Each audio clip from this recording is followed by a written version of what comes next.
the Beverly Hillbillies.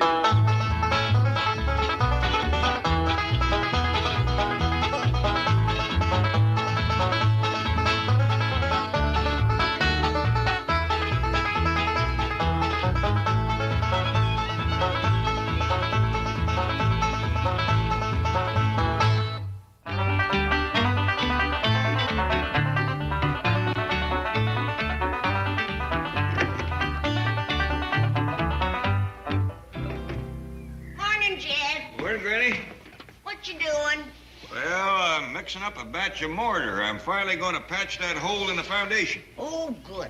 That'll stop them critters from getting under the house. Yeah, I think...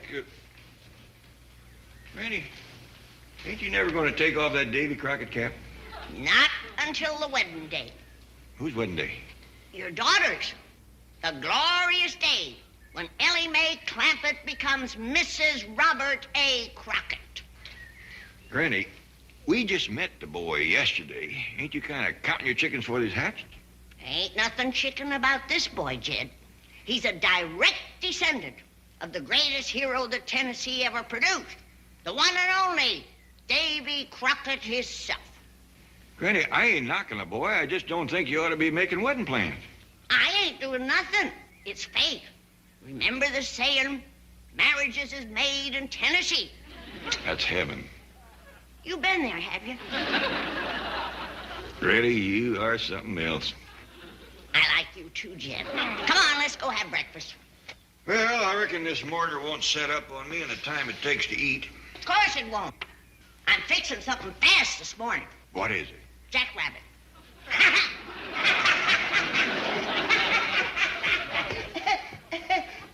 Something fast. Jackrabbit. Did you catch that, Jed? I caught it and I dropped it. Granny, you sure are feeling your oats today. Well, weddings make me happy. I got a feeling this is going to be a long day. Speaking of breakfast, I didn't see no bucket of victuals outside for Jethro. I didn't leave none this morning. Jethro will be home today. He's coming out of hiding. Oh, you told him that girl he thought was trying to trap him is gone, huh? Not exactly, no. Well, anyway, you got word to him it was safe to come home, huh? I figured the best way was not to leave any victuals. When Jethro gets hungry enough, he'll be home. That's right. Take quite a spell to get a message to his brain. But reaching his stomach is a quick trip. I was right. He's here. He's in time for Ellie's wedding. Let's go out and make him feel welcome. Sounds like he left again. I wonder what scared him away. There he goes. Lickety-split. Jed, look. My bucket of mortar. It's gone. Jethro must have thought it was grits. He'll eat it. I'm afraid he will. What'll we do? Well, about all we can do is hope it don't set up too quick after he swallows it. What if it does? Well, then, let's hope that he's hiding near a school, because he's going to be spitting a lot of chalk.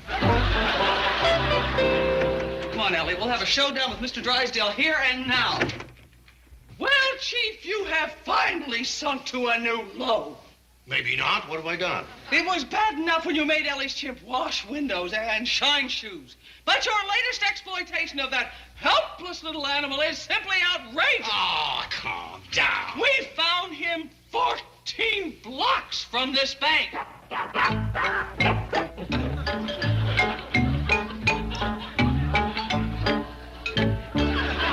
Well, aren't you ashamed of yourself? What's to be ashamed of? I put him in charge of advertising for this bank. That's an honor. Really? Well, you name me one other monkey that's in the advertising business. Well... Never mind. I just thought of a few myself. Poor little critter. His feet's all sore from all that walking. And carrying that heavy sign. You are very lucky that we got there before the SPCA. What's that? The Society for the Prevention of Cruelty to Animals. How do you like that? Everybody's protected but bank presidents. We're the downtrodden minority. Anybody can pick on us. Now, don't you worry. I'm going to tell Pa how mean Mr. Drysdale's been to you. Wait a minute, Ellie, dear. I thought the exercise would do him good. I didn't know it was going to hurt his cute little feet. This little piggy went to market. This little piggy stayed home. This little piggy had roast beef. This little piggy had none. And this little piggy went way, way, way all the way home. And that's just where I'm going to take this poor little critter right now. Home. Oh, Ellie, you're not going to tell your father anything bad about a nice bank president. Well, I think I'm going to tell him what you done. What did I do? You made him tote this heavy sign all over Beverly Hills. Oh, that's not heavy. Look, I'll show you. That's fun, see? Now, how about carrying it 14 blocks barefooted? See, that's a marvelous idea. Take your shoes off. No, not me. You. Oh, I'd love to, but I have a very important business meeting right now. With whom? With my advertising manager. Would you girls mind leaving us alone? Now, the way I see our next advertising campaign, do you mind? We're busy. Out! Are you Mr. Clampett? Yes, sir. I found this young man doubled up under a culvert out here. It's Jethro. Hi, Uncle Jed. I think we ought to call a doctor. Good idea. Doctor, come a-running. Yeah, Jed. Sakes alive. It's Jethro. Yes, sir. This policeman found him doubled up under a culvert and fetched him home. Oh, thank you, Mr. Policeman. I'll take charge of the patient now. Are you a doctor? Been practicing medicine for pretty near 60 years. It all started when I was a girl in Tennessee. I was born and raised down around Limestone. That's near Greensville. That's Davy Crockett country. If you ain't never been to Tennessee, you gotta go. It is just beautiful. Has the prettiest scenery that you ever laid your eyes on. Granny, I'm dying and you're jawing. Oh, now, you're not dying. Yes, I am too. Ain't them grits of yours and they're killing me. Oh, come on into my examination room. I'll have you right as rain in no time. Come on. Well, I sure do thank you, Mr. Policeman. Say, what happened to the truck the boy was driving? Oh, we had to impound it. Well, that's all right. Truck's taken a beating before. Say, why don't you stay and take lunch with us? Well, I don't know. Granny is cooking up a big mess of grits. No thanks. Funny, some folks just don't seem to care for grits.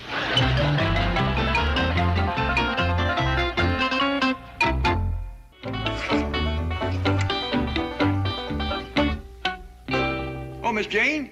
Jed Clampett speaking. Is Ellie Mae there? Not at the moment, Mr. Clampett. Can I give her a message? I'd appreciate it if you would tell her that Jethro is home safe and sound. Better just make that safe. Well, anyway, I figured she'd want to know. I'll give her the good news as soon as she returns from her driving lesson. Yes, that's right. Robert is giving Ellie her second lesson right now. The brake. Put your foot on the brake. Did you see him? That rascal just went straight through the green light. Ellie, will you please turn around and face the front? Yes, sir. I sure do appreciate you learning me to drive, because I'm the driver in the family now. No. Yeah, Jethro's hiding out. Oh? When did he ride with you? Oh, Jethro ain't never rode with me. He's hiding out because he's scared of getting married.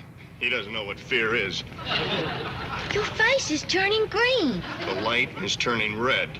Can you tell the difference? Of course I can. You got a mustache. Ellie, just move over and stop. Okay. But it's kind of hard to reach the pedals from here. Ellie, that's enough. Let's go back to the bank. Well, it's over. How's Jethro? Oh, he'll recover. The operation was a success. Oh, you operated. Took out 10 pounds of mortar.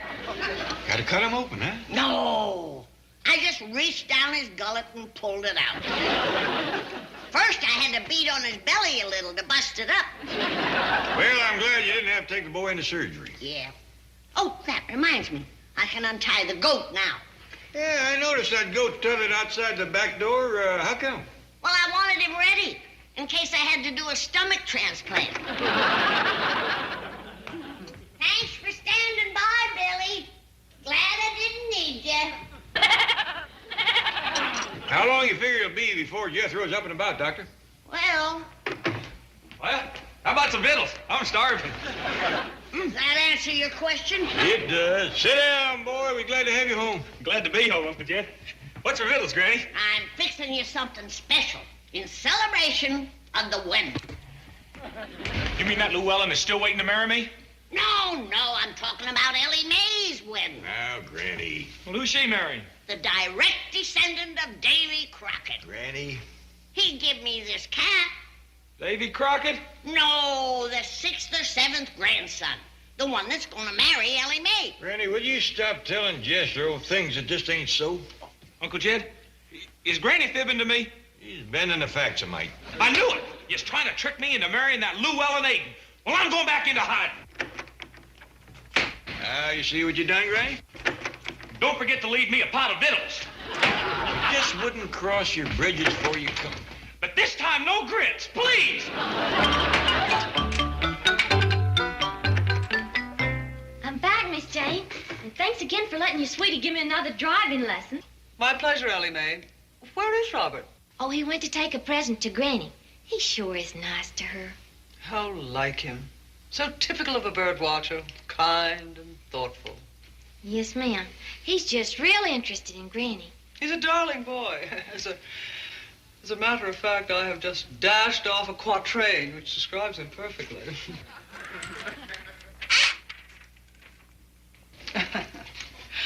Robert, dear Robert, you're easy to love. Strength of an eagle, heart of a dove. Trembling I wait the bird of your quest, hoping that soon we'll feather our nest. You sure do write pretty poetry, Miss Jane. Thank you. Could I practice my typing by copying it? I'd be flattered. Tell me, what sort of a present did Robert take to Granny? Oh, it was the Confederate flag that his great-great-granddaddy toted into battle. Ah, yes. That's where he inherited the eagle side of his nature, the valiant warrior. Granny, your victuals is... Well, if it ain't Mr. Crockett. Good to see you again, young fella. Good to see you, sir. Look what he give me, Jed. It belonged to his great-great-granddaddy, General Beauregard Crockett. Well, doggy. I want to be wrapped in this when I go, Jed. Granny, don't talk about passing on. I mean when I go to Ellie's wedding. Is your granddaughter getting married? Well, that's up to you. Have you proposed yet? Granny. Well, Jed, he's been so nice to us. The least we can do is give him something in return, like a wedding. Granny, you hush that kind of talk. Now, Jed, you're a rich man. You got plenty of money. And you can afford a nice wedding and a big dowry. Granny, you're embarrassing this boy something awful. Come on out in the kitchen. Granny's got victuals ready. Ellie, dear, I'm glad to see you practicing your typing. But suppose you do it in the secretarial pool. Oh, yes, sir, Mr. Drydale. I got just one more word of this poem left to finish.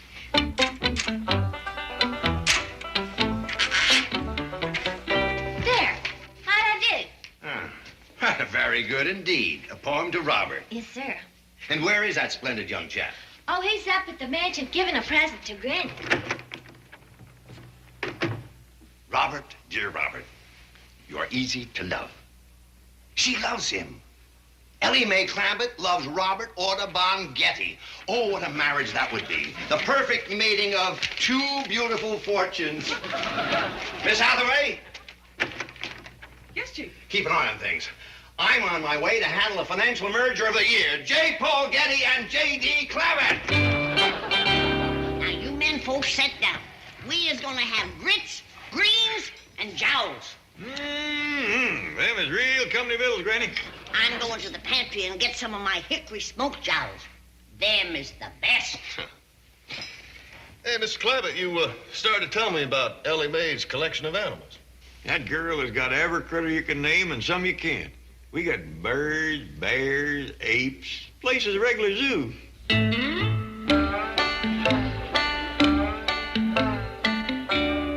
Yeah, I think I just saw one. What was it? Couldn't tell. Jed, will you come in here in the pantry and give me a hand? Coming, Granny. Excuse me. Hey, mister, what you fixing to eat? Grits and greens and jowls. The greens and jowls is all right, but don't eat them grits. They'll kill you. What kind of critter you figure you seen? I think it was a cross between a gorilla and a parrot. No fooling. Yeah. Looked like an ape, but it talked.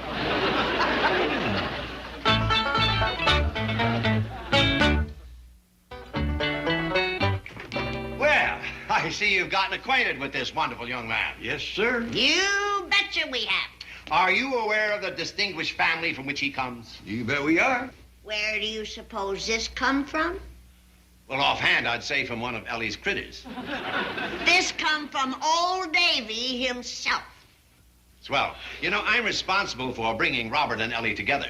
Is that a fact? Bless you, Mr. Drysdale. Yes, I could see immediately that theirs would be a perfect union. Perfect what? Union. You mean confederacy? I stand corrected. Do you know that he's the great-great-grandson of the hero of Gettysburg? Named after one of the Gettys, I suppose. Wonderful town. The greatest speech that was ever spoke was spoke in Gettysburg by the greatest president of them all, Jefferson Davis. No, Granny, that was Abraham Lincoln. That's 2 boners in a row for you. Now, Granny, don't get riled. Well, he better watch his Yankee tongue in front of a Crockett. Well, I believe I'll be running along. Wait a minute, I'll go with you. Thanks for the victuals, and nice seeing you. Me too. Robert, my boy, I wonder if you realize how much Ellie Mae Clampett loves you. She does? Yes, she wrote a poem about you. Listen to this. Robert, dear Robert, you're easy to love. Strength of an eagle, heart of a dove. Trembling I wait the bird of your quest, hoping that soon we'll feather our nest. Ellie wrote that? I saw her type it with her own wealthy little finger. How about that? Now, take my advice. Go to the bank, get Ellie, drive to Las Vegas, and get married right away. Oh, I can't do that. Why not? Well, because I've got my old clothes on, and I'm short of money. Money? What's money to a Getty? Here, my boy, spend it in good health. Wow. Oh, come on. I'll drive to the bank with you. I don't want anything to go wrong. I'll buy that.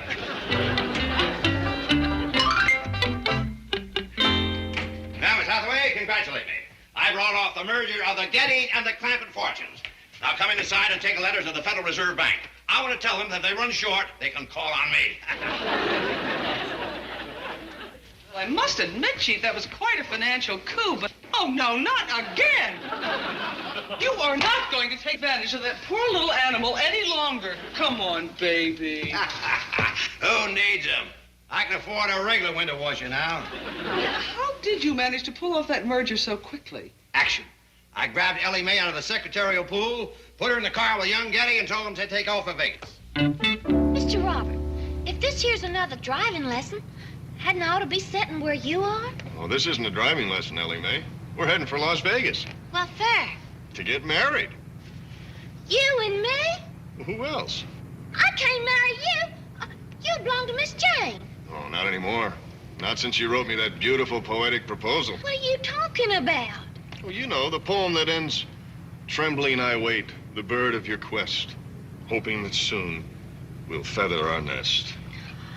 Mr. Robert, I didn't write that poem to you. Miss Jane wrote it. You're kidding. No, sir. Now, you take me back to the bank straight off, because Miss Jane's waiting for you. Oh, boy. Hey, would you like to drive? Well, is it all right? Yeah. Maybe we won't make it. Howdy, Miss Jane. Well, greetings, Mr. Clampett. And how nice to see you again, Jethro. Should have seen him before I had him barbered. Hey, Miss Jane, you got anything to eat around here? Well, I think the chief has some mints in his office. I'll eat anything but grits. Where's Ellie Mae? Well, didn't you know? She's on her way to Las Vegas to marry the nephew of J. Paul Getty. Where'd he come from? Oh, search me. I've never met him. Granny's kind of counting on Ellie marrying the Crockett boy. Crockett? Yeah, direct descendant of Davy himself. Well, I've never met him either. Oh, Mr. Clammett. How nice to see you. Nice to see you. I hope you don't mind Jethro eating your mints. Oh, that doesn't bother me, but if he'd only unwrap them first. Looks like the boy's due for another stomachache. Here's your fella, Miss Jane. What do you mean, her fella? Mr. Getty is your fella. Well, he's not Mr. Getty. He's Robert Audubon. No, he ain't. This here's the Crockett boy. How many names you got, Mr. Robert? Oh, at least a half a dozen more that you've never heard. Listen, you swindler. If you're not a Getty, let me have my money back.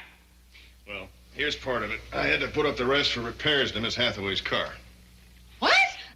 Yes, ma'am. I'm awful sorry, but a fella come straight through a green light and smacked into us.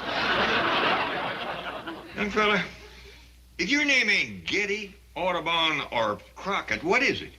Well, I'll level with you, Mr. Clampett. My real name is Dick Bremerkamp, and I'm an out-of-work actor. Not anymore, you're not. You mean it? You better believe I mean it. You come with me.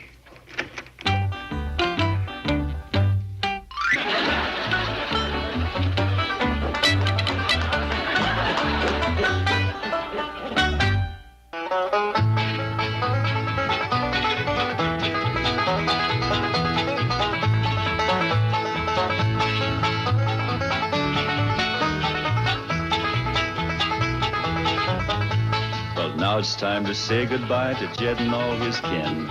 They would like to thank you folks for kindly dropping in. You're all invited back next week to this locality to have a heaping helping of their hospitality. Hillbilly, that is. Set a spell. Take your shoes off. Y'all come back now. Here. This has been a Filmways presentation.